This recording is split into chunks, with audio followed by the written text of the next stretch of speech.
नमो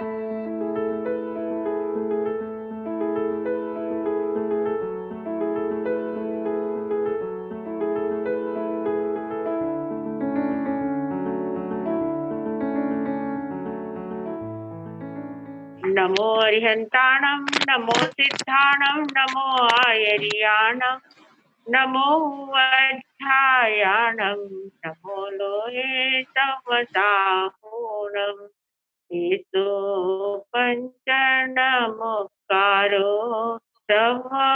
पावपणासनो मंगलाणं दशव्येतिं परमं हवै मंगलम् परमं हवै मंगलम।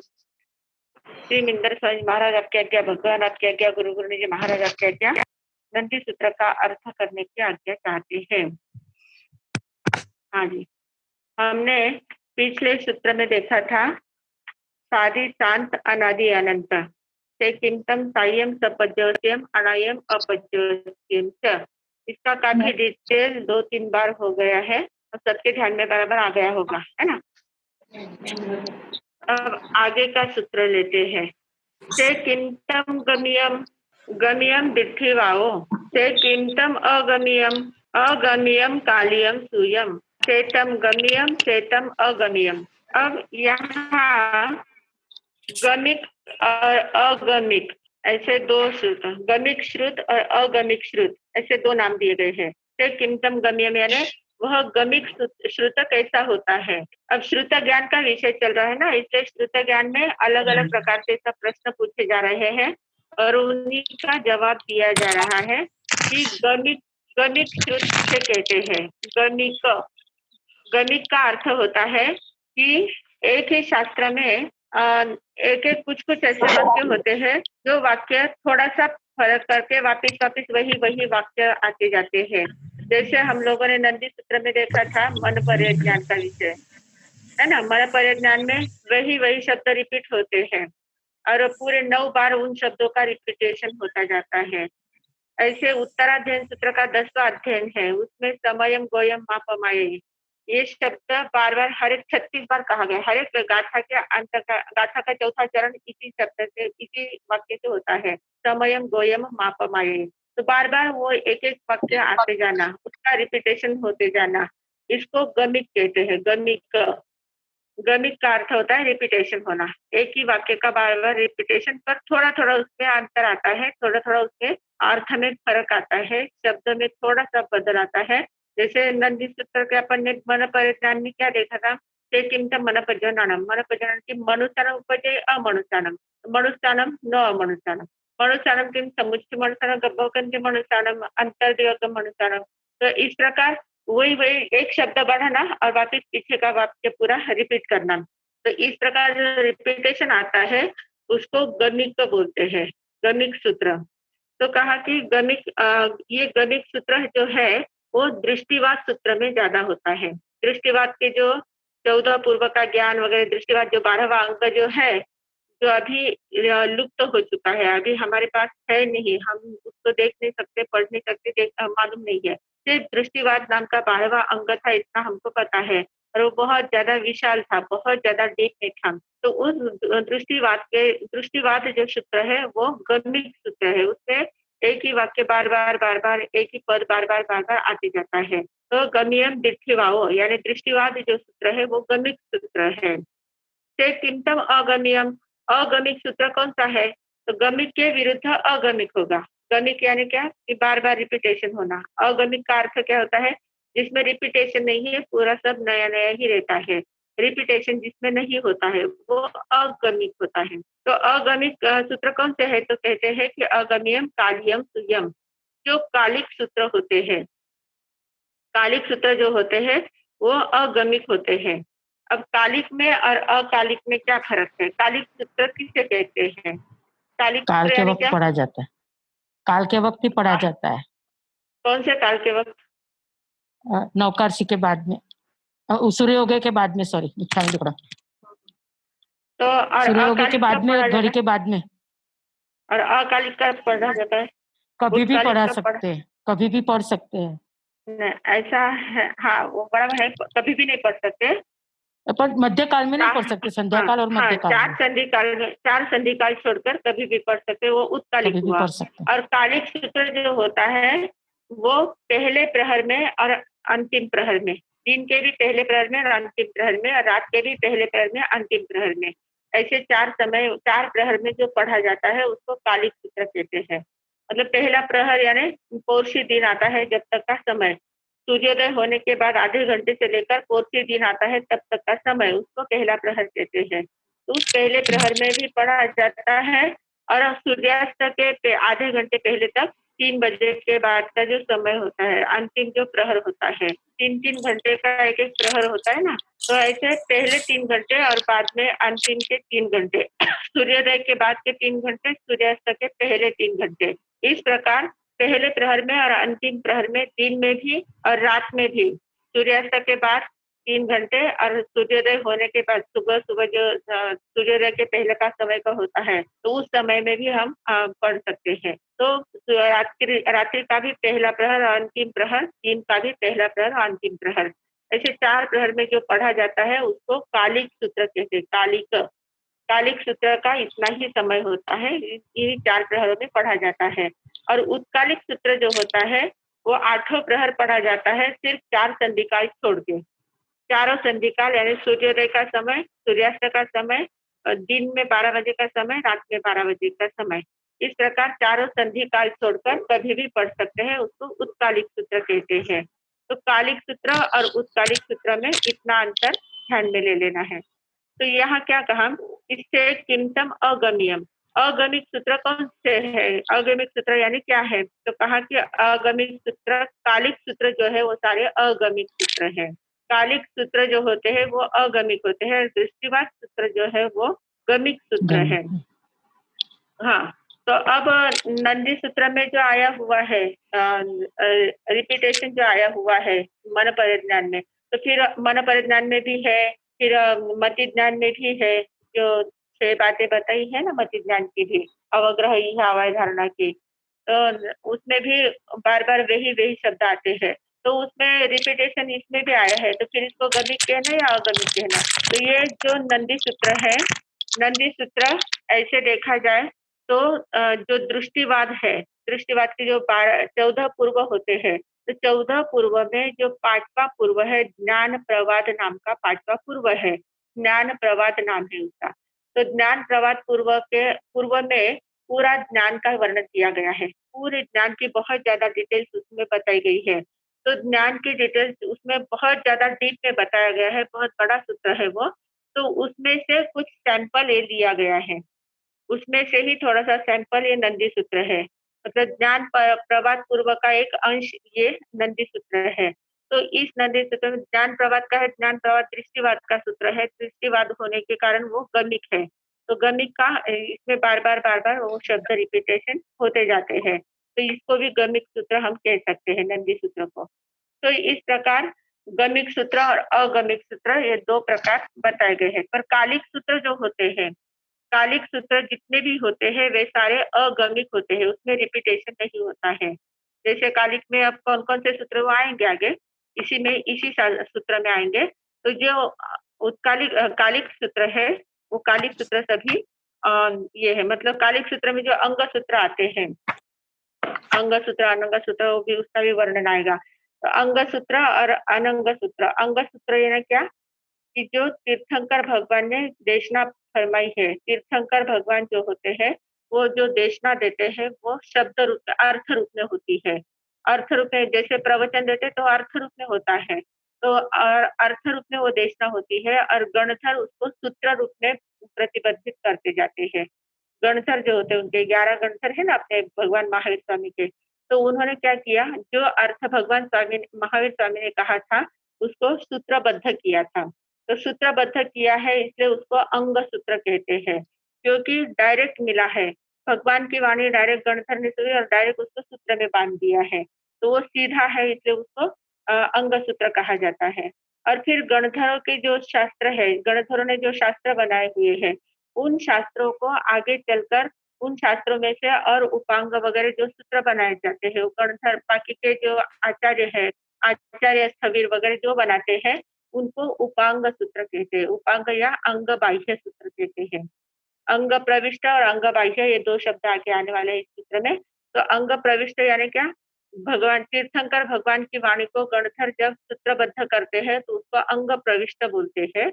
और जब गणधरों के आगे जाकर आचार्य स्थविर जो सूत्र की रचना करते हैं वो सूत्र सारे कैसे होते हैं, अंग बाह्य होते हैं।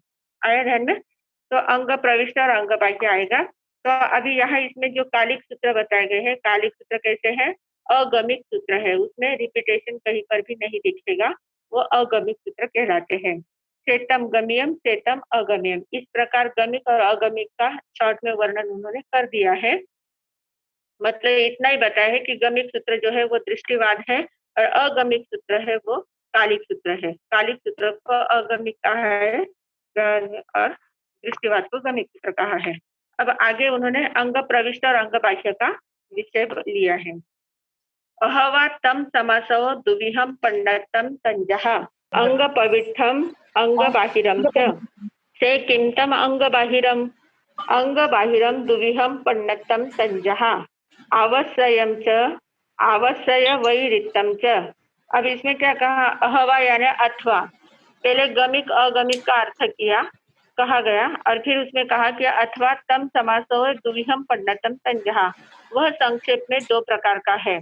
जो गमिक सूत्र है वो संक्षेप में दो प्रकार से कहा गया है। कौन से दो प्रकार है, तंजः यानी वो इस प्रकार है, अंग पवित्रम अंग बाहिरम च, अंग प्रविष्ट और अंग बाह्य, बाहिरम यानी बाह्य। अंग प्रविष्ट यानी अंग के अंदर, मतलब जो मूल है, मूल में जो होता है, मूल सूत्र जो होते हैं तो वो जो एकदम ओरिजिनल होते हैं, जिसमें किसी प्रकार की किसी दूसरे किसी के अपने विचारों की उसमें पुष्टि नहीं की हुई थी है। जो सुना है उसी को सूत्रबद्ध किया गया है, जितना सुना है उसी को सूत्रबद्ध किया है, उसी को बोलते हैं अंग सूत्र। और जिसमें अपने विचारों की भी पुष्टि दी जाती है, जो शास्त्र चले आए हैं उसमें से कुछ भाग विशेष लेकर उसके ऊपर विवेचन किया जाता है, वे सूत्र जो होते हैं वे अंग बाह्य होते हैं। तो ये मूल रूप में जो अंग पवित्रम और अंग बाहिरम दो शब्द ध्यान में आ गए आपके। अंग पवित्र यानी क्या, गणधरों ने जो रचे है वो, और अंग बाह्य यानी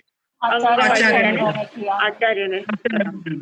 हाँ, तो अब जो अंग बाह्य सूत्र है ते किंतम अंग बाहिरम, अंग बाहिरम यानी अंग बाह्य जो सूत्र है वो कौन से है, तो कहा कि उसके भी दो प्रकार है। अंग बाह्य सूत्र के भी दो प्रकार है। तंजः यानी वो इस प्रकार है, अवश्यम च अवश्य वैरितम च, आवश्यक सूत्र और आवश्यक व्यतिरिक्त सूत्र। आवश्यक सूत्र और आवश्यक व्यतिरिक्त सूत्र। अवश्यम यानी आवश्यक सूत्र, आवश्यक सूत्र यानी क्या, प्रतिक्रमण सूत्र। प्रतिक्रमण को आवश्यक सूत्र कहते हैं। क्यों आवश्यक सूत्र कहते हैं उसको? उसके पापों की निर्जरा करता है वो खेलने से, क्योंकि वो हमेशा अपने को करना है, वो रोज करना है। हाँ बराबर।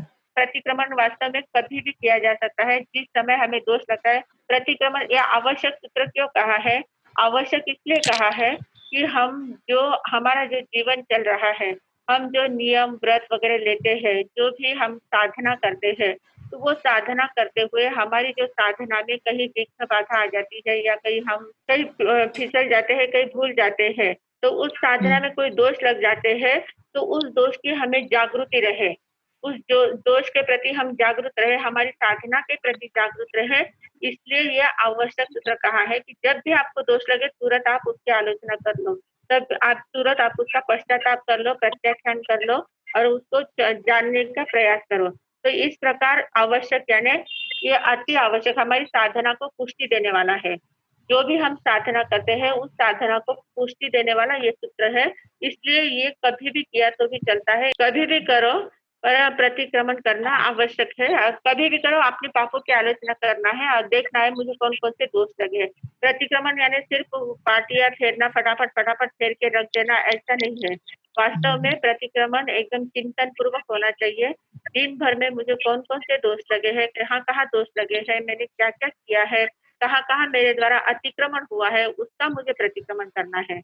जो नियम लिए हुए हैं या जो भी हमने साधना शुरू की है, जो भी हमने निर्धारित किया है, हमारी जो मर्यादाएं हैं, उन मर्यादाओं का कहाँ कहाँ उल्लंघन हुआ है, उस उल्लंघन से हमें वापस रिवर्स में आना है, अपनी ओर आना है। तो ये प्रतिक्रमण का अर्थ होता है, ये आवश्यक सूत्र होता है, क्योंकि हमारी साधना से जब हम बाहर जाते हैं थोड़े, तो तुरंत वापस अंदर आना चाहिए। घर है, अपना घर बना हुआ है, घर में हम लोग रहते हैं, और घर से अगर बाहर चले गए तो तुरंत हम क्या करते हैं, वापस घर में आते हैं। थोड़ा सा काम बाहर का हो गया कि तुरंत घर में वापस आते हैं। तो घर में आने की ये प्रक्रिया होती है। जैसे घर में आए बिना शांति नहीं मिलती है, बाहर में हम ज्यादा देर तक नहीं रुक सकते, कितना भटकेंगे बाहर। तो बाहर भटकना अच्छा भी नहीं होता है। कोई व्यक्ति अगर बार बार बाहर, दिन भर बाहर भटकते रहे, तो हम क्या कहते हैं उनको, अच्छा कहते हैं क्या?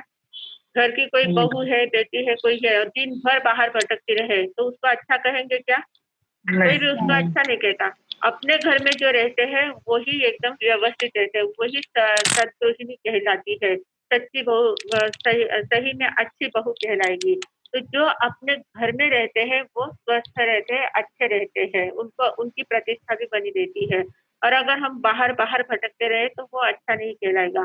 तो वैसे जब हम साधना के क्षेत्र में प्रवेश करते हैं, तो उस क्षेत्र से जब बाहर चले जाते हैं, साधना के क्षेत्र से बाहर चले जाते हैं, तो तुरंत हमको वापस साधना में आना होता है, अपने क्षेत्र में वापस पहुंचना है। तो इसलिए ये रिवर्स होता है, इसलिए प्रतिक्रमण करना होता है। आगे जाना ये तो अतिक्रमण हो गया। साधना के क्षेत्र को एक मर्यादा हमने तैयार कर ली है, उस मर्यादा से बाहर जब जाते हैं तो वो अतिक्रमण हो जाता है। वापस उस मर्यादा में आ जाना यानी प्रतिक्रमण करना है। प्रतिक्रमण ऐसा कोई कठिन विषय नहीं है, बहुत इजी है, बहुत आसान है, और बहुत आवश्यक है। मतलब वो करने के योग्य ही है, क्योंकि इसके कारण हमारी जागृति सतत बनी रहती है। तो ये जो आवश्यक, तो इसके दो प्रकार, ये अंग बाह्य सूत्र है। प्रतिक्रमण का कैसा सूत्र है? अंग बाह्य सूत्र है। अंग बाह्य सूत्र है, ये गणधरों ने नहीं रचा हुआ है, गणधरों के द्वारा रचित नहीं है, ये आचार्यों के द्वारा रचित है। तो इस सूत्र में इस अंग बाह्य सूत्र दो प्रकार बताए हैं। उस अंग बाह्य सूत्र में एक है आवश्यक सूत्र और दूसरा है आवश्यक व्यतिरिक्त सूत्र। आवश्यक को छोड़कर बाकी के जो सूत्र होते हैं उनको आवश्यक व्यतिरिक्त सूत्र कहते हैं। आवश्यक के अलावा जितने भी सूत्र है वो सारे। तो ये आवश्यक से किमतम अवश्यम, आवश्यक सूत्र किसे कहते हैं? ये लिया नहीं था। से किमतम अवश्यम, अवश्यम छविहम पन्नतम तंजहा सामय्यम चविसत्थवो वंदनयम परिक्रमणम कौसगो पचक्षाणम चेतम आवश्यम। तो कहा कि वह आवश्यक सूत्र कैसा है? आवश्यक सूत्र यानी क्या है, उसके कितने प्रकार है? तो कहा कि आवश्यम छविहम पन्नतम तंजहा, आवश्यक सूत्र जो है वो 6 प्रकार से कहा गया है। आवश्यक सूत्र के 6 प्रकार बताए हैं। कौन से 6 प्रकार है? सामय्यम यानी सामयिक, पहला सामयिक, चविसत्थव वंदना, प्रतिक्रमण, कायोत्सर्ग, प्रत्याख्यान, ये 6 प्रकार के आवश्यक बताए हैं। अब ये जो 6 प्रकार के आवश्यक बताए हैं, इन 6 प्रकारों में इसी क्रम से क्यों लिया गया है? पहले सामयिक ही है, बाद में चौबीसों ही है, फिर वंदना है, फिर प्रतिक्रमण है, फिर कायोत्सर्ग है, फिर प्रत्याख्यान है। और प्रतिक्रमण, हम पूरे आवश्यक सूत्र को प्रतिक्रमण सूत्र कहते हैं, और यहाँ पर प्रतिक्रमण का नंबर चौथा नंबर है। परिक्रमणम यानी चौथे नंबर पर चौथा आवश्यक है प्रतिक्रमण का। तो फिर उसको महत्व देकर पूरे आवश्यक सूत्र को प्रतिक्रमण सूत्र नाम क्यों दिया गया है, और इसके ऐसे 6 इसी क्रम से क्यों लिए गए हैं? ऐसा प्रश्न आपके दिमाग में कभी उठा था क्या? मेरे आया था ना? तो फिर क्या समाधान मिला आपको? मे भी वो हमारे दिमाग में इम्पोर्टेंट है, कोर है वो। नहीं, वो प्रतिक्रमण यानी बार व्रत उसके प्रतिक्रमण करना, इसके लिए उसमें प्रतिक्रमण शब्द दिया है। हाँ, वो बराबर है, पर जो आपके मन में अगर ऐसा शंका आई होगी कि ये 6 आवश्यक इसी क्रम से क्यों दिए गए हैं, और इसी क्रम से ये आवश्यक देने का कारण क्या है, और प्रतिक्रमण को चौथे नंबर पर रखा है, और फिर चौथे नंबर पर रखने के बाद भी पूरे सूत्र को प्रतिक्रमण सूत्र कहते हैं, ऐसा क्यों? ऐसा आया था क्या दिमाग में कभी? आया नाही. था. कारण की फर्स्ट सामायिकच लेवा पण प्रतिक्रमण करणं असेल तरी पहिला सामायिक लेवा, પછી वंदनाकरण, પછી प्रतिक्रमण. उसं म्हणजे विधी बराबर. पण उसीच है ना. हाँ, विधि उसा टाइप रही है, बराबर है. तो वो विधि ऐसी ही क्यों है? करते क्यों अपन है? ऐसा, पर ऐसा ही क्यों? वो मेडिटेशन में शांत वो होके मन, हाँ, मन को समता में एकाग्र आके मन कंट्रोल करके एंड देन प्रतिक्रमण म्हणजे ऍक्च्युअल जिको पापरो यो है आत्मा बराबर. निर्जराकरण रो म्हणजे टाइम પછી ते हाँ, म्हणजे प्रतिक्रमण करो जरा चिंतन करो ना, नाही तर फक्त स्टार्ट करूया तर फक्त बोलताच ठेवलं. फटाफट बोलता जाओ. जैसे योगा में बराबर है. केला ओम करें. बराबर है. तो पहले जो हम सामयिक, पहला जो सामयिक है, सामयिक आवश्यक पहला है. तो सामयिक आवश्यक में पहले क्षेत्र की विशुद्धि की जाती है. क्षेत्र विशुद्धि की जाती है. हम लोग सामयिक जब प्रतिक्रमण करते हैं तो प्रतिक्रमण करते समय पहले सामयिक करते तो पहले क्या करते हैं, कुंजनी से आसन उनके आसन दिखाकर व्यवस्थित अपनी विधि करते हैं. तो ये जो सामयिक है, पहला सामयिक सूत्र जो कहा गया है, तो सामयिक सूत्र का अर्थ क्या है? पहले समभाव में तुम आ जाओ, समय में आ जाओ, समय में स्थित होने का प्रयास करो, स्व में स्थित होने का प्रयास करो. पहले क्षेत्र विशुद्धि कर बाहर का अपनी एक बाढ़ तैयार कर लो. जैसे कंपाउंड, वॉल कंपाउंड होता है ना, तो वॉल कंपाउंड क्यों बांधते हैं? कि अपनी अंदर की सुरक्षा के लिए वॉल कंपाउंड बांधते हैं. तो ये वॉल कंपाउंड जैसा है सामयिक जो है. सामयिक सूत्र जो लेते हैं, तो सामयिक सूत्र फेरने से हम क्या करते हैं? सावध्य योग से निवृत्त होते हैं. सावध्य योग यानी क्या? जो पापकारी कार्य है, जो पापकारी क्रियाएं हमारे द्वारा हो रही है, सावध्य का अर्थ होता है पापकारी क्रिया. तो सावध्य योग, सावध्य में जब हमारा योग चलता है, पापकारी क्रिया में हमारा मन वचन काय का योग चलता है, तो उससे पहले हमें निवृत्त होना है. जो क्रिया दिन भर जिसकी हमारी क्रियाएं होती जाती है, हमारा मन इतना बाहर जाता है, वचन इतना बाहर जाता है, काया से जितनी क्रियाएं होती है, तो इन सभी से हमें पहले निवृत्त होकर स्व में केंद्रित होना है. स्व में केंद्रित होने के लिए पहले क्षेत्र विशुद्धि कर वहां पर हमें स्थिर होकर बैठना है, स्थिर आसन में बैठना है. इससे पहले सामयिक कहा है. तो सामयिक में हम क्या करेंगे? स्व केंद्रित होकर सावध्य योगों का व्यापार बंद करके स्व में स्थिर होकर स्थिर बैठेंगे. 24 अष्टव में क्या होता है? 24 तीर्थंकरों को नमस्कार होता है. जो हमारी परंपरा चली आ रही है, जैन धर्म को, जैन सिद्धांतों की परंपरा जो चली आ रही है, वे 24 तीर्थंकरों को पहले नमस्कार करना है. परंपरा से आए हुए सभी तीर्थंकरों को नमस्कार करके उनके पहले आभार मानना है कि आपके कारण मुझे ये लाभ मिला है, आपके कारण मैं यहाँ तक पहुंच सकती हूँ, इस क्षेत्र में मैं प्रवेश कर रही हूँ. तो इस प्रकार 24 करके 24 तीर्थंकरों को नमस्कार करके उनके आभार मानना है. फिर वंदनयम, वंदना किसको करना है? गुरु को करना है. वंदना करना है. जब हमारे गुरु सामने होते हैं तो गुरु है तो उनको वंदन करना है. इच्छा में खमासनों के पाठ से उनको वंदन करना है. उत्कृष्ट वंदन कहा जाता है. ये इच्छा में खमासनों का पाठ जो होता है उससे उत्कृष्ट वंदन किया जाता है. तो गुरु को पहले वंदन करना है, क्योंकि हमें अपनी शुद्धि करनी है, अपनी आलोचना करनी है. तो आलोचना करने से पहले इतनी भूमिका हमारी तैयार हो जानी चाहिए. पहले सावध्य योग का त्याग हो जाएगा, फिर स्व में स्थिर होंगे. स्व में स्थिर होने के बाद तीर्थंकरों को नमस्कार करना है. तीर्थंकरों को नमस्कार होने के बाद गुरु को वंदन करना है. गुरु को वंदन करने के बाद फिर प्रतिक्रमण शुरू करना है. फिर हमारी आलोचना, 12 व्रतों की आलोचना, ज्ञान, दर्शन, चारित्र, सभी 99 अतिचार जो है, सभी की आलोचना जो करनी है वो प्रतिक्रमण में की जाती है. चौथे आवश्यक में वो सारी आलोचना की जाती है. और सभी आलोचनाएं व्यवस्थित हो जाने के बाद सभी पूरा दिन भर में क्या क्या किया है, क्या कहाँ कहाँ दोष लगे हैं, वो सारा हम निरीक्षण कर लेते हैं, देख लेते हैं, उनके मिथ्यामी टुकड़म दे देते हैं. वो सब होने के बाद कायक सर्ग होता है. कायक सर्ग यानी अब हम एकदम बोझ से निवृत्त हो गए हैं. हमारे दिन भर में जितना बोझ हमारे ऊपर चढ़ा हुआ था उस बोझ से हम निवृत्त हो गए हैं. अब हम एकदम कायक सर्ग यानी एकदम स्थिर होकर ध्यान करेंगे. कायक सर्ग ये एकदम उत्कृष्ट प्रकार का ध्यान होता है. अभी हम लोग तो 4 लोगों का, फिर पक्षी के दिन 8 लोगों का, संवत्सरी को चौमासी पक्षी को 12 लोगों का, संवत्सरी को 20 लोगों का, इस प्रकार लोगों का ध्यान करते हैं. पर पहले ऐसा शास्त्रों में ऐसा वर्णन है कि ये जो ध्यान करना होता है, कायोत्सर्ग जो करना होता है, तो इस कायोत्सर्ग को श्वासोश्वास के ऊपर केंद्रित किया जाता था। श्वासोश्वास के ऊपर इसका परिमाण किया जाता था। मतलब जैसे रोज का जो प्रतिक्रमण करना है, तो रोज के 20 श्वास देखना है।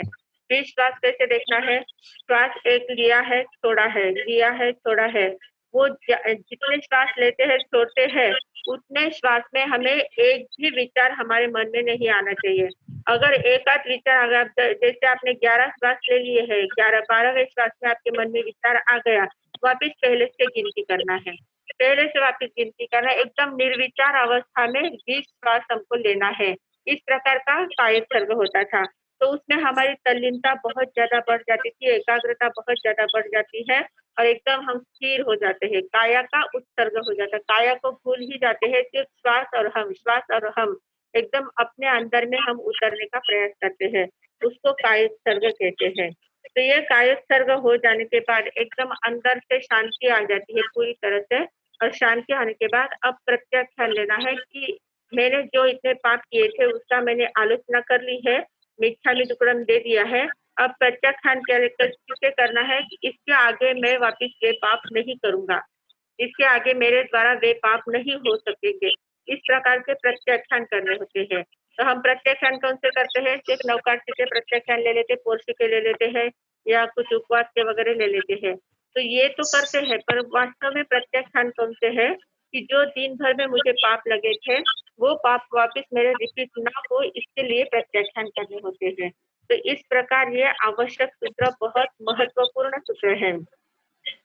इस महत्वपूर्ण सूत्र को हमें ध्यान में लेना चाहिए। क्यों करना है आवश्यक? इस प्रकार का जब प्रत्याख्यान हम ले लेते हैं, तो फिर हम निश्चिंत हो जाते हैं कि हमारी साधना का काल बराबर चल रहा है, हमारी साधना बराबर राइट ट्रैक पर चल रही है। इस प्रकार हमें फिर समाधान हो सकता है। तो इसलिए इसको आवश्यक सूत्र कहते हैं। इतना ये आवश्यक होता है, हर बात में उसको बहुत जागृतिपूर्ण सूत्र है, जागृति बढ़ाने वाला सूत्र है। और अंतर की जागृति कैसे हो, वो अंतर की जागृति समय समय पर हमें जागरूक करता है। हमें वो ध्यान में आएगा कि कब हमारे द्वारा कौन कौन से दोष लगे हैं, कहाँ कहाँ हमको दोष लगे हैं। और हम लोगों को क्या होता है, हम लोग दिन भर जो काम करते जाते हैं, दिन भर हमारे द्वारा क्रियाएं होती जाती है, और हम बेहोशी में सब करते हैं। जितना भी काम करते हैं ना, वो बेहोशी में हमारा होता है। बेहोशी में मतलब क्या, ऐसे बेहोश पड़े नहीं रहते हैं, पर होश नहीं रहता है हमें। जो काम, जिस समय जो काम करते हैं, उस समय उसी काम में हमें होश होना चाहिए।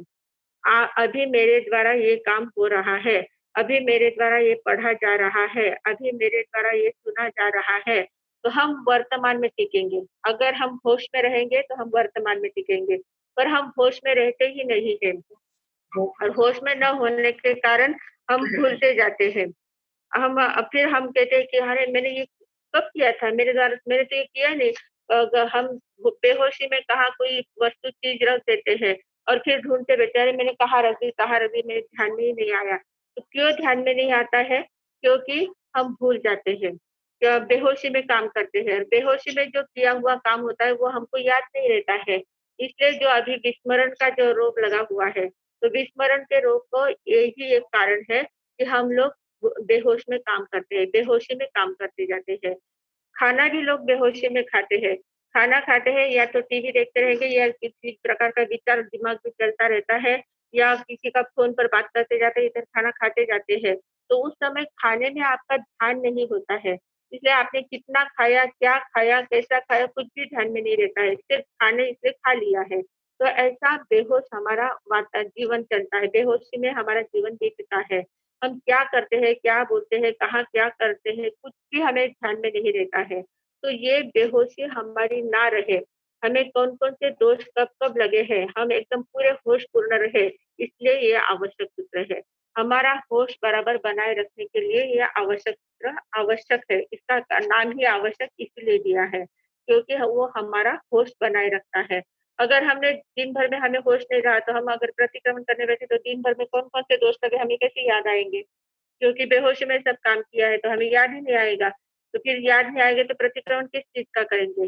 तो इसलिए हमें होशपूर्वक अगर काम करते रहेंगे, तो प्रतिक्रमण में हमें याद आएगा कि हमारे कहाँ-कहाँ दोष लगे हैं।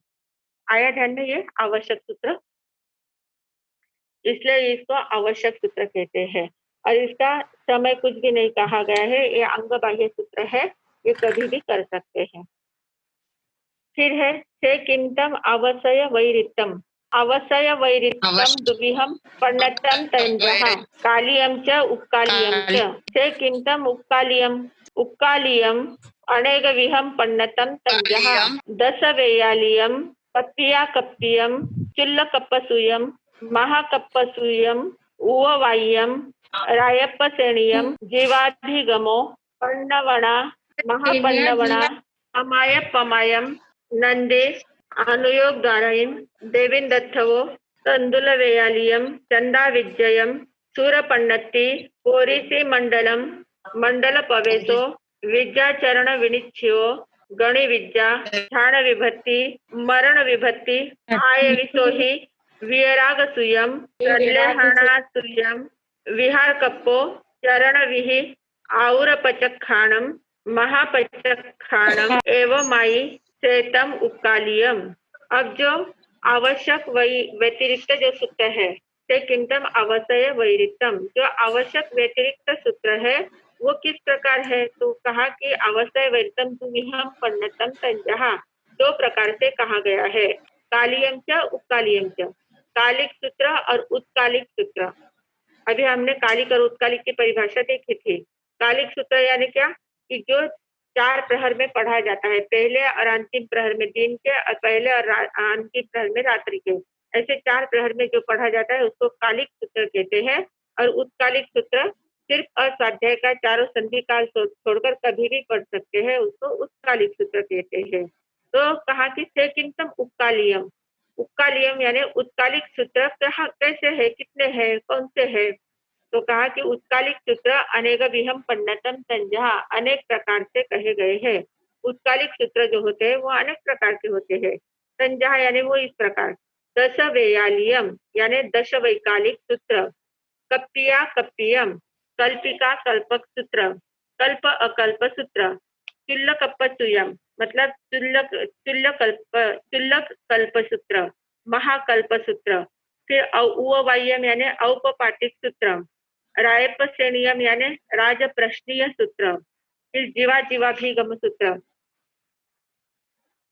जीवाभिगमो यानी जीव अभिगम सूत्र, पन्नवना यानी प्रज्ञापना सूत्र, महापन्नवना यानी महाप्रज्ञापना सूत्र, पमायम यानी प्रमाद अप्रमाद सूत्र, नंदी यानी नंदी सूत्र, अनुयोग द्वारायम यानी अनुयोग द्वार सूत्र, देविंदत्थवो यानी देवेंद्र स्तव सूत्र, देवेंद्र स्तव सूत्र, फिर तंदुल वेयालियम यानी तंदुल यानी तंदुल मत्स्य तंदुल वैचारिक सूत्र, वेयालियम यानी वैचारिक सूत्र, फिर चंदा विजय यानी चंद्र प्रज्ञप्ति, चंद्रक वेद्य सूत्र, सूर्य प्रज्ञप्ति सूत्र, पौरुषी मंडल सूत्र, फिर मंडल प्रवेश सूत्र, विद्याचरण विनिश्चय सूत्र, गणि विद्या सूत्र, ध्यान विभक्ति सूत्र, मरण विभक्ति सूत्र, आत्मविशुद्धि सूत्र, वितराग श्रुत सूत्र, संलेखना श्रुत सूत्र, विहार कल्प सूत्र, चरण विधि सूत्र, आतुर प्रत्याख्यान सूत्र और महाप्रत्याख्यान सूत्र। इस प्रकार आवश्यक व्यतिरिक्त जितने जो उत्कालिक सूत्र है उन उत्कालिक सूत्रों के नाम बताए हैं। ये 29 नाम है, उत्कालिक सूत्र के 29 शास्त्र बताए हैं जो उत्कालिक सूत्र कहलाते हैं। अब इन उत्कालिक सूत्रों में इसमें इन 29 जो नाम बताए गए हैं उसमें से सिर्फ 8 सूत्र अभी विद्यमान है। 29 में से सिर्फ 8 सूत्र विद्यमान है और बाकी 21 सूत्रों का विच्छेद हो गया है। 21 सूत्र अभी वर्तमान में विद्यमान नहीं है, सिर्फ उनके नाम है पर वो सूत्र नहीं है। जिनका हम अभ्यास कर सके ऐसे वो सूत्र हमारे पास उपलब्ध नहीं है। ये उत्कालिक सूत्र के भेद हुए। अब कौन कौन से है और कौन कौन से नहीं है वो हम देख लेते हैं। अब 10 वैकालिक सूत्र तो है हमारे पास, 10 वैकालिक सूत्र की पढ़ाई हम लोग कर सकते हैं। इसमें साधु धर्म का संक्षिप्त में वर्णन किया गया है। साधु को क्या क्या करना चाहिए, साधु का चारित्र में क्या क्या पालन करना चाहिए, कैसे कैसे कुर्सी लाना है, जो भी क्रियाएं करना है, 5 समिति 3 गुप्ती का पालन कैसे करना है, सेका की रक्षा कैसे करनी है, वो सारा वर्णन इसमें 10 वैकालिक सूत्र में कहा गया है। फिर कल्प अकल्प सूत्र जो है इसमें साधु के कल्प और अकल्प का वर्णन था मतलब अभी नहीं है। कल्प अकल्प सूत्र जो है वो अभी उपलब्ध नहीं है। तिर्लक कल्प सूत्र, इसमें भी स्थविर कल्प और जिन कल्प का संक्षिप्त वर्णन था। स्थविर कल्प और जिन कल्प, हमारे यहाँ दो प्रकार के साधु होते थे, हुआ करते थे, अभी भी होते हैं। स्थविर कल्प और जिन कल्प कहते हैं। स्थविर कल्प यानी क्या, जो अपने जैसे साधु होते हैं, जो समाज में रहते हैं, समाज को उद्बोधन देते हैं, समाज में ही गोचरी पानी आहार वगैरह लेते हैं और समाज के साथ जो जुड़े हुए रहते हैं, चतुर्विद संघ में जो समाविष्ट रहते हैं, समाज के साथ जो रहते हैं, उनको स्थविर कल्प कहते हैं, स्थविर कल्पी साधु कहते हैं। और जिन कल्पी जो साधु होते हैं, वे जिन कल्पी साधु अकेले जंगल में रहते हैं, वहीं पर साधना करते हैं। जब कभी गोचरी की आवश्यकता उनको हो तो नगर में प्रवेश करते हैं, किसी के यहाँ जाके गोचरी ले लेते हैं और वापस अपने साधना में लग जाते हैं। उनको समाज से कोई ज्यादा लेना देना नहीं होता है, समाज के साथ उनका संपर्क नहीं बना रहता है। तो ऐसे जो होते हैं वो सिर्फ अपनी साधना में रहते हैं। और जिन कल्पी साधुओं का इतनी विशेषता रहती है उनकी, कि उनके शरीर में अगर कुछ रोग हो जाए तो उस रोग का वे इलाज भी नहीं करते हैं, कुछ औषधि वगैरह नहीं लेते हैं। उनके आँखों में अगर कोई तिनका चला जाता है तो वो भी नहीं निकालते, अपने हाथ से नहीं निकालते हैं। अगर किसी ने देख लिया, किसी को लगा कि इनकी आँखों में बहुत तकलीफ हो रही है, इतना पानी जा रहा है तो क्या है, वो देखेंगे, वो निकालेंगे तो ठीक है, पर वो खुद स्वयं नहीं निकालते हैं। इतना मतलब शरीर के साथ भी वो अपना संबंध नहीं रखते हैं, शरीर को सिर्फ अ, अपना एक घर जैसे भाड़े का घर होता है ना, किराए का घर होता है, वैसे किराए के घर जैसे शरीर को समझते हैं, शरीर में सिर्फ रहते हैं पर शरीर का कुछ नहीं करते हैं। इस प्रकार वे जिनकल्पी होते हैं, सिर्फ अपनी साधना में लीन रहते हैं, तो उनको जिनकल्पी कहते हैं। तो उनके जिनकल्पी साधु और स्थविर कल्पी जो साधु होते हैं, उनके आचरण में क्या-क्या होता है, उनका जो वर्णन होता है, संक्षिप्त वर्णन तिर्लक कल्प में कहा गया था, उस सूत्र में कहा गया था, अभी वो सूत्र नहीं है। फिर महाकल्प में इन्हीं जिनकल्प और स्थविरकल्प का विस्तृत वर्णन किया गया था, वो भी अभी नहीं है उपलब्ध। औपपातिक सूत्र, इसमें औपपातिक यानी देवलोक में कैसे उत्पन्न, कौन से जीव देवलोक में उत्पन्न होते हैं और देवलोक में उत्पन्न होने के बाद वहां से कितने दिन, कितने समय तक वहां रहेंगे, वहां से फिर वापस कहाँ जाएंगे। इस प्रकार देवलोक का वर्णन, देवलोक की विशेषता का वर्णन इसमें बताया है कि कौन से कर्म करने से देवलोक में जाया जाता है। ऐसे औपपातिक सूत्र में इसमें समव शरण के साथ देवगति में किसका कहाँ तक उपपात है, इसका वर्णन किया गया है, कौन कौन देवलोक में जाएंगे, कौन कौन से देवलोक में, वैसा। फिर राजप्रश्नीय सूत्र, रायपस्य नियम यानी राजप्रश्नीय सूत्र, इसमें एक परदेशी राजा थे और वो एकदम नास्तिक थे, उनको बिल्कुल भी धर्म के प्रति, आत्मा परमात्मा के प्रति बिल्कुल भी श्रद्धा नहीं थी, वो मानते ही नहीं थे किसी बात को। और फिर उनको केशी नाम के श्रमण मिले, केशी श्रमण जो भगवान पार्श्वनाथ के शिष्य थे, वो केशी श्रमण उनको जब मिले तो केशी श्रमण ने उनको बोध दिया और उनको इतने उनके प्रश्न थे, उन्हीं सभी प्रश्नों को प्रैक्टिकली उन्होंने जवाब दिया उनको। कि जैसे कहा ना कि आत्मा है, उसका हम क्या प्रूफ क्या है हमारे पास, कैसे माने कि आत्मा है। तो फिर उन्होंने क्या किया, जो केशी श्रमण थे, उन्होंने क्या किया, अपने ऐसी चादर पकड़ी और वो पहले ऐसे बाग में ही रहते थे ना, उद्यान में ही रहते थे साधु, तो उद्यान में ही आए हुए थे, तो उन्होंने अपनी ऐसी चादर पकड़ी तो देखी तो हवा से वो उड़ रही है, तो हवा से उड़ रही तो बोले कि ये चादर क्यों हिल रही है मेरी, तो बोले हवा के कारण हिल रही, तो बोले हवा कहाँ है मुझे बताओ, ये हवा ऐसे बताई नहीं जाती, वो महसूस की जाती है। तो फिर उनका कि जैसे हवा महसूस की जाती है, बताई नहीं जाती, पर है उसका अस्तित्व, वैसे ही आत्मा का अस्तित्व है, वो बताया नहीं जाता, उसको महसूस किया जाता है। तो इस प्रकार अलग-अलग प्रकार से उनको इतनी बातें बराबर उनके जितने-जितने भी प्रश्न थे, सारे प्रश्नों को इतने सटीक उत्तर उन्होंने दिए और उसके कारण से वे जो परदेशी राजा जो थे, उनकी इतनी दृढ़ श्रद्धा धर्म के ऊपर बैठ गई और धर्म के ऊपर श्रद्धा बैठने के कारण वो पूरी तरह से जैन धर्म में बन गए थे और एकदम बहुत सारी तपश्चर्याएँ वगैरह करने लग गए थे। तपश्चर्या में अपना जीवन व्यतीत करने लग गए थे। एकदम धार्मिक बन गए थे और वो धार्मिक बन गए थे, फिर वो तपश्चर्या करते थे, बेले-बेले के पारने करते थे। और उनकी जो पत्नी थी, सूर्यकांता नाम की उनकी पत्नी थी, परदेशी राजा की। तो वो पत्नी जो थी उसको ये जो धर्म ध्यान करते थे ना, वो अच्छा नहीं लगता था। उसको उनकी पत्नी को ये बातें अच्छी नहीं लगती थी। वो बोलती थी कि क्या है दिन भर धर्म धर्म करते बैठे हैं, है राजा जैसे है, पूरा राज का संभालना चाहिए, सब कुछ है, इतना भोग भोगना चाहिए, संसार का आनंद लेना चाहिए, क्या दिन भर धर्म ध्यान करके बैठे रहते हैं। तो उसको बिल्कुल भी अच्छा नहीं लगता था। तो उसने क्या किया कि उसके पति को जब बेले का पारना था उनका, तो पारने के दिन उसको पति को उसने ज़हर दे दिया।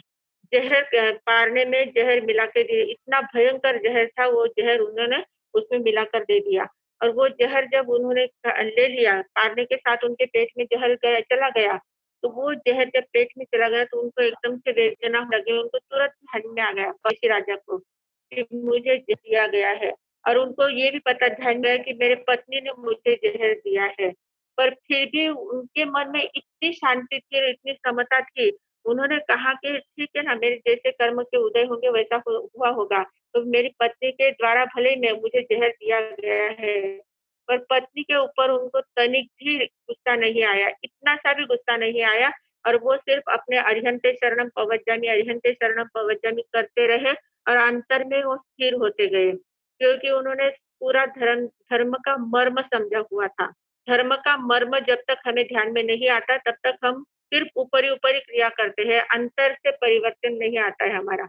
पर जब धर्म का मर्म ध्यान में आ जाता है, तो अंतर से परिवर्तन आ जाता है और अंतर से वर्तन आने के बाद वो एकदम अंतर में स्थिर हो गए।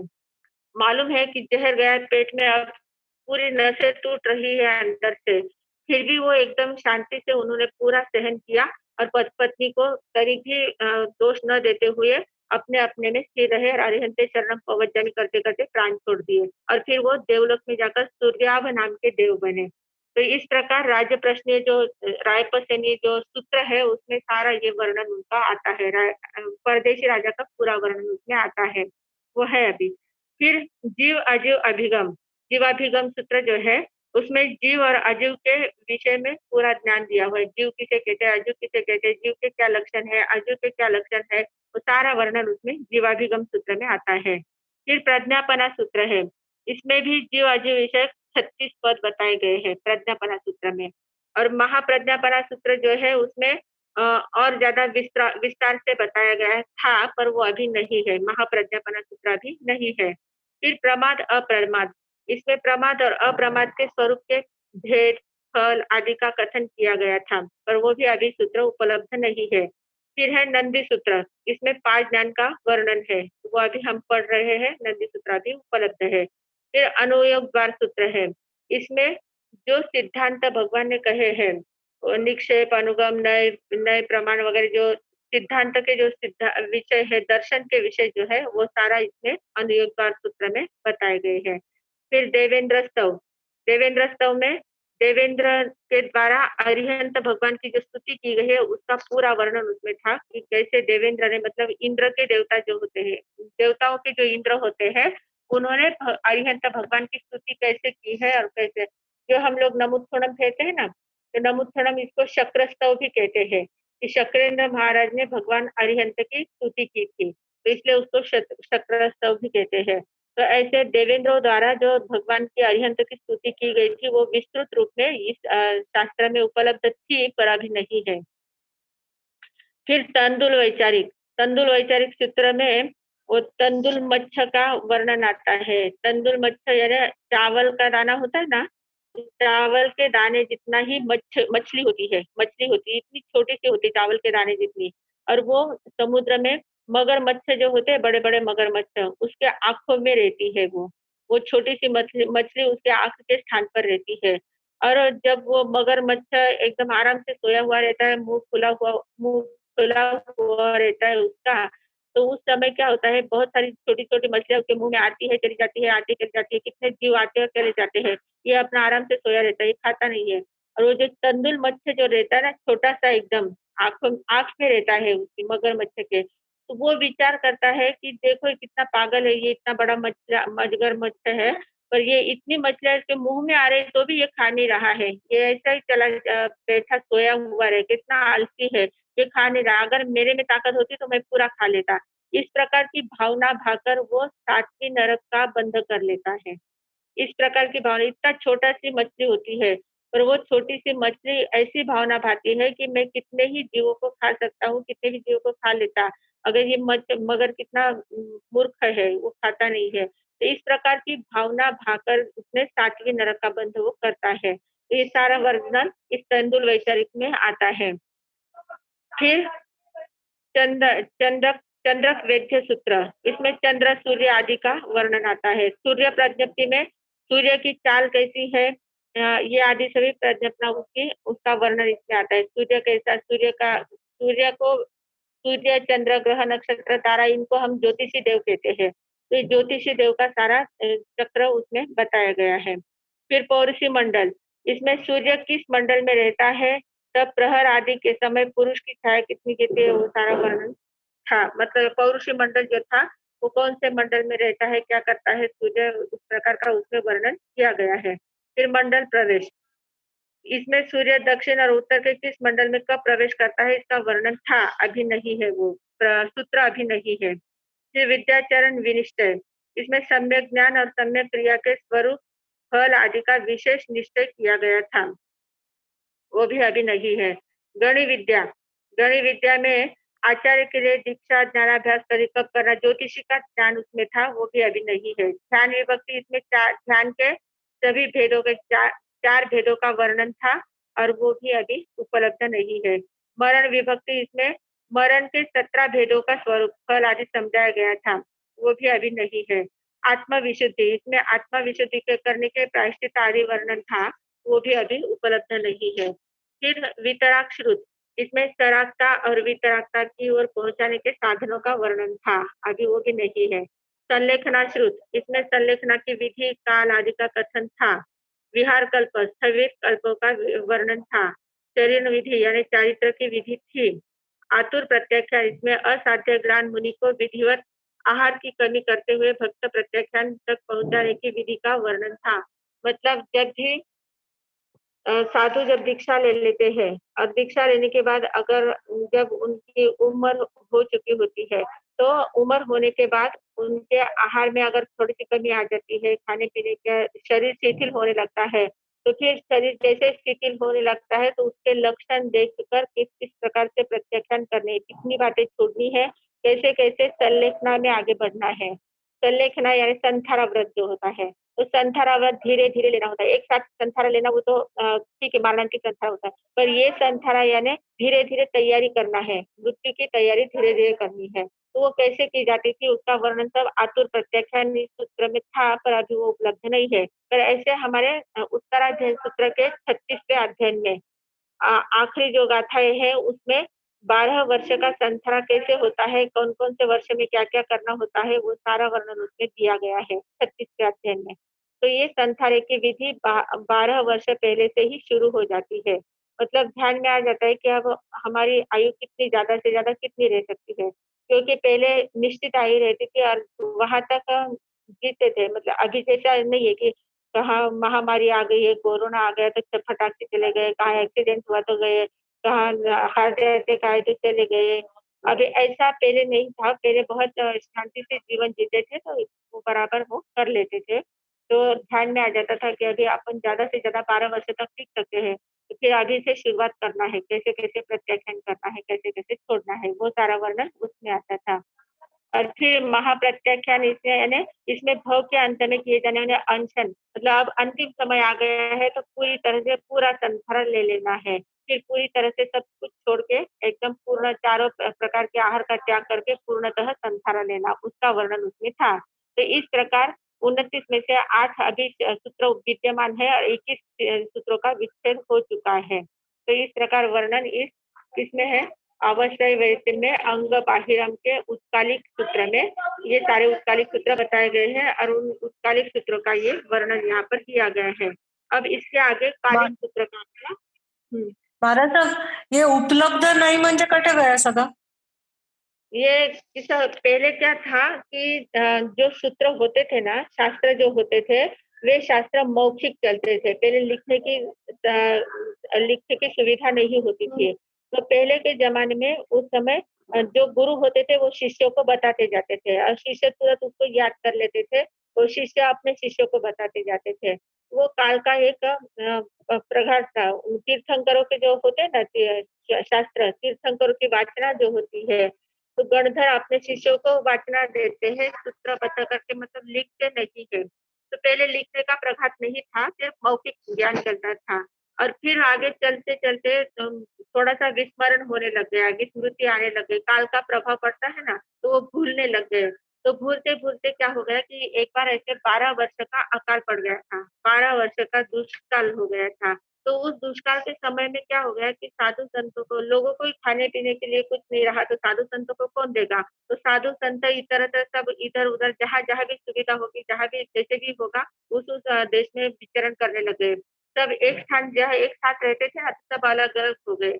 तो अलग अलग हो गए और भयंकर प्रभाव होता है, काल का प्रभाव बहुत भयंकर होता है। तो जब पेट में अनाज ही नहीं है, खाने पीने की व्यवस्था नहीं है, कुछ खाने पीने को नहीं है, तो बुद्धि भी काम नहीं करती।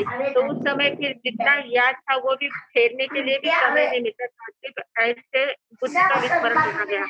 और फिर जब अकाल पूरा चला गया और वापिस सुकाल आ गया, वापिस बारिश वगैरह हो गई, सभी वापिस व्यवस्थित वातावरण हो गया, तो सभी साधु इकट्ठा हुए।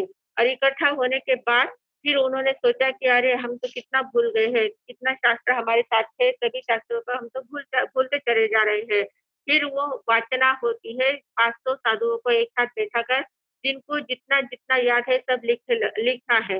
वो उस समय ताड़पत्र रहते थे, उस ताड़पत्र पर सब लोग लिखते जाते थे, जिसको जो भी याद है वो सब लिखो, क्योंकि विस्मरण का सबको रोग लग गया था, सब भूलते चले जा रहे थे। तो फिर वो लिखने का काम वहाँ शुरू हुआ। और फिर लिखने के बाद फिर उसको एक शास्त्र पढ़ना है, और वो पढ़ेंगे फिर वैसा ही शास्त्र कितने लोगों का एक जैसा आ रहा है, तो उसको फिर प्रमाण माना जाता था कि हाँ ये विषय सभी का एक जैसा है। तो सभी का अगर एक जैसा विषय है, भले भाषा में थोड़ा बहुत फर्क आता है, विचारों में फर्क आता है, पर विषय एक जैसा है, तो ऐसे करके उसको प्रमाणित माना जाता है। और फिर उसको उस शास्त्र के रूप में निश्चित किया जाता है, पक्का किया गया। तो इस प्रकार हमारे पास जो शास्त्र आए हुए, वो ऐसे शास्त्र आए हुए हैं जो प्रमाणित किए हुए ऐसे शास्त्र है। तो उसमें अब कितने शास्त्र भूल गए, जैसे जैसे आचार्य जिनके जिनके जो आचार्य होते थे, तो उन आचार्यों को जो मानने वाले थे वो उनके अनुसार शास्त्रों को मानने लग गए। जो आचार्य एक एक अलग अलग परंपरा में चलते गए, तो वैसे वैसे उसमें भेद आता गया। तो जो शास्त्र हमारे पास उपलब्ध है, वो हमारे ऐसे प्रमाणित शास्त्र तो है ही, पर उसमें संपूर्णतः है ऐसा नहीं कह सकते, क्योंकि बहुत से शास्त्रों में भी बहुत सी बातें लुप्त हो चुकी है, बहुत सी बातें भूली गई है।